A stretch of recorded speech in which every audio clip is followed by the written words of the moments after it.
Hi friends, இன்றைக்கி நம்ம கிச்சனில் டீ கடை ஸ்டைலில் பால் பன் தான் செய்ய போகிறோம். அதுக்கு அரை கப் அளவுக்கு அதிகமாக புளிப்பில்லாத தயிர் எடுத்திருக்கேன். 1 டீஸ்பூன் அளவுக்கு பேக்கிங் சோடா எடுத்திருக்கேன். அதையும் சேர்த்து நல்லா மிக்ஸ் பண்ணி வச்சுக்கலாம்.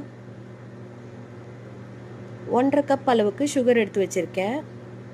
அதிலிருந்து 5 டேபிள் ஸ்பூன் மட்டும் எடுத்து மிக்சர் ஜாரில் சேர்த்துக்கிறேன்.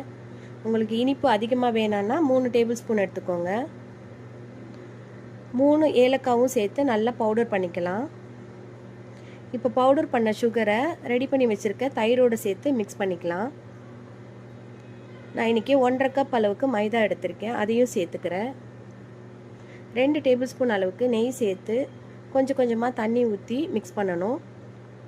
ரொம்ப திக்காகவும் இல்லாமல் ஒரு ஸ்டிக்கியான பதத்துக்கு ரெடி பண்ணிக்கலாம். 10 நிமிஷம் ஊறட்டும். அதுக்குள்ளே நம்ம பாகு ரெடி பண்ணிடலாம். சாஸ் பேனில் 3/4 கப் அளவுக்கு தண்ணி சேர்த்துருக்கேன். எடுத்து வச்சுருந்த சுகரையும் சேர்த்து கொதிக்க விடலாம்.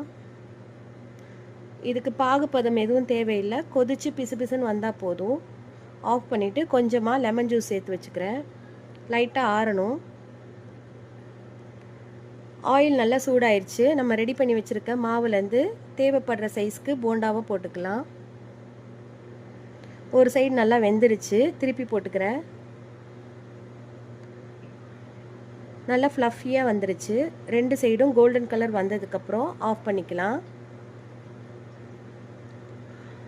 இப்போது வெது வெதுன்னு இருக்கிற சுகர் சிரப்பில் நம்ம ரெடி பண்ண போண்டாவை சேர்த்து ஒரே ஒரு கோட்டிங் கொடுத்து எடுத்துக்கலாம். அதிக நேரம் வச்சா சுகர் சிரப் எல்லாத்தையும் போண்டா அப்சர்வ் பண்ணிடும். லைட்டாக கோட் ஆனதுக்கப்புறம் எடுத்து வெளியே வச்சுக்கலாம். இப்போ நம்மளோட டேஸ்டியான பால் பன் ரெடி ஆயிடுச்சு. சாப்பிட்டு என்ஜாய் பண்ணலாம்.